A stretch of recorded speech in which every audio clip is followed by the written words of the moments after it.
Rowdy sheeter payroll మీద బయటికి ఎలా వచ్చాడు? అతనికి తెలుగుదేశం పార్టీ ఎమ్మెల్యేలకు ఉన్నటువంటి సంబంధం ఏంటి? ఆ ఇద్దరు ఎమ్మెల్యేలు ఎందుకు అతనిని పెరోల్ మీద బయటికి తీసుకురావాలని చెప్పేసి హోంశాఖ నుంచి అలా కథ ఎందుకు నడిపించారు? హోంశాఖ ఎందుకు హడావిడిగా ఆ రౌడీ షీటర్ని పెరోల్ మీద రిలీజ్ చేసింది? రిలీజ్ చేసిన తర్వాత అతను ఏమైనా సరే సైలెంట్గా ఉన్నాడా?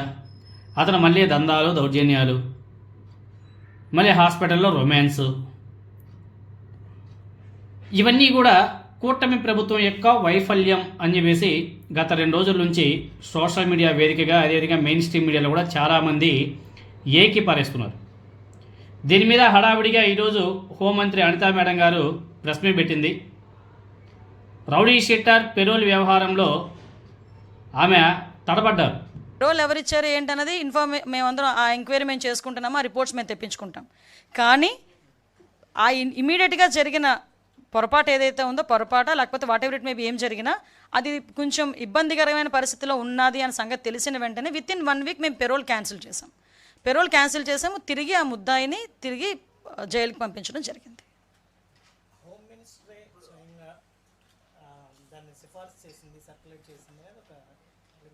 ఎవరున్నారు?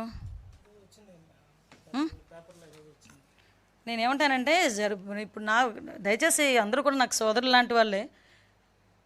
పెరోల్ ఎలా వచ్చింది, ఏమొచ్చిందనే పోస్ట్ మార్టం కన్నా ఆ వెనకాతల జరుగుతున్న సిచ్యువేషన్ గురించి పోస్ట్ మార్టం చేసుంటే మీకు బాగుండేది, నాకు బాగుండేది. ఇప్పుడు ఫర్ ఎగ్జాంపుల్ అంతవరకు సిచ్యువేషన్స్ నిన్న మొన్న కొన్ని సోషల్ మీడియాస్లో హల్చల్ చేసినాయి. హూ ఈజ్ దట్ ఫెలో, ఆవిడ ఏంటి, బ్యాక్గ్రౌండ్ ఏంటి, ఆవిడ ఏం చేస్తా అంది. సో నేనేమంటానంటే పెరోల్ అన్నది నేను డెఫినెట్గా చెప్తున్నానండి. పెరోల్ విషయంలో ఎలా వచ్చింది ఏంటన్నది నేనైతే డెఫినెట్గా మేమైతే మా ఎంక్వైరీ రిపోర్ట్ మాకు. ఆమె మాటలు వింటేనే చాలా స్పష్టంగా అర్థమవుతుంది, తడబడుతుంది.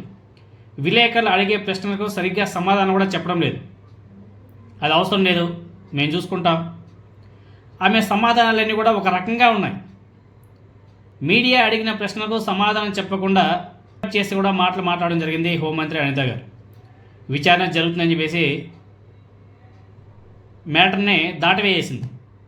సంతకాలు ఎవరెవరు చేశారో కూడా చెప్పలేదు హోంమంత్రి మేడం గారు. ఎందుకంటే హోంశాఖ సంతకాలు పెడితేనే కదా అతను పెరోల్ మీద బయటకు వచ్చాడు.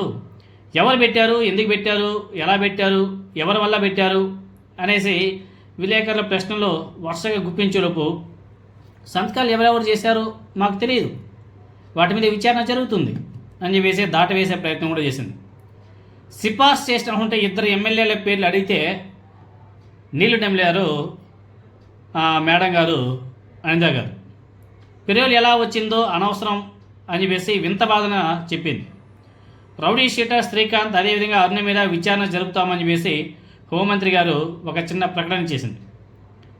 మీడియా ఆ విషయం వదిలేయాలి, దాని గురించి ఎక్కువగా మాట్లాడకూడదని చెప్పేసి కూడా వ్యాఖ్యానిస్తుంది.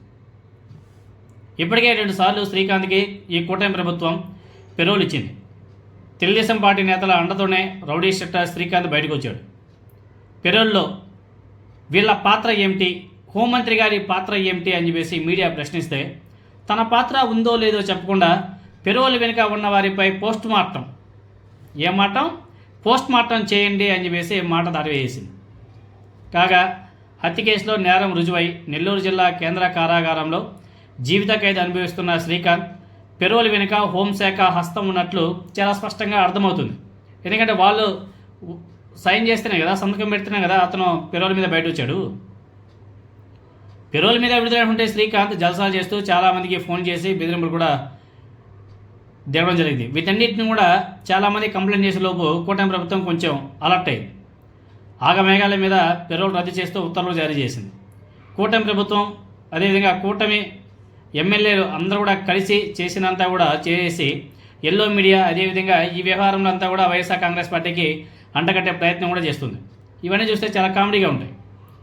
ఉమ్మడి నెల్లూరు జిల్లా గూడూరుకు చెందినటువంటి శ్రీకాంత్ తెలుగుదేశం పార్టీలో క్రియాశీలక కార్యకర్త. అతను అసలు ఈ రౌడీ షీటర్ శ్రీకాంత్ బయటకు రావడం వెనుక హోంశాఖ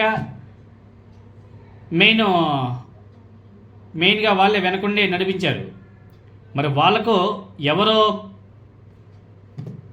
ఎవరి ప్రమేయంతో ఎవరి ప్రోద్బలంతో వాళ్ళు అక్కడ సంతకాలు చేసి అతని పెరోల్ మీద రిలీజ్ చేశారనేది చూడాలి. మేబీ ఈ కూటమి ప్రభుత్వం దాని మీద ఎక్కువగా ధ్యాస పెడదు, ఎందుకంటే అంత వాళ్ళు కాబట్టి దీని మీద ఎక్కువ ధ్యాస పెడదు. ఇది నెక్స్ట్ ప్రభుత్వం మారిన తర్వాత వైసీపీ వాళ్ళు దీన్ని కొంచెం సీరియస్గా తీసుకుంటారు. ఆ వైసీపీ గవర్నమెంట్ మళ్ళీ దీన్ని ఇన్వెస్టిగేషన్ అయితే చేపిస్తుంది కదా, అప్పుడు దొంగలంతా కూడా దొరికిపోతారు. ఈ కేసులో వైసీపీ అధికారంలోకి వస్తే ఈ కేసులో ఎంతమంది తెలుగుదేశం పార్టీ నాయకులు జైలు పాలవుతారో చూడాలి. మనకు తెలిసి హోంమంత్రి అనితా మేడం గారు కూడా జైలు పాలైన ఆశ్చర్యపరిచిన విషయంలో, ఎందుకంటే రౌడీ షీటర్ శ్రీకాంత్ని బయటికి తీసుకొచ్చారంటే హోంమంత్రి అనితా గారి సంతకం ఆధారంగానే శ్రీకాంత్ పెరోల్ మీద వచ్చినట్లు ఆ శ్రీకాంత్ సన్నిహితురాలు అయినటువంటి అరుణ చాలా స్పష్టంగా చెప్పింది. బయటకు వచ్చినటువంటి శ్రీకాంత్ జల్సాలు చేయడం, బెదిరింపులకు దిగడం వంటి అంశాలు సోషల్ మీడియాలో వైరల్ కావడంతోనే కూటమి ప్రభుత్వం కూడా అలర్ట్ అయి దిద్దుబాటు చర్యలకు దిగింది. హడావిడిగా పెరోల్ని రద్దు చేయడం, అబ్బో నా సావిరంగా చిన్న కథలు కాదులే. దాని మీద ఈరోజు ప్రెస్ మీట్ పెట్టి మేడం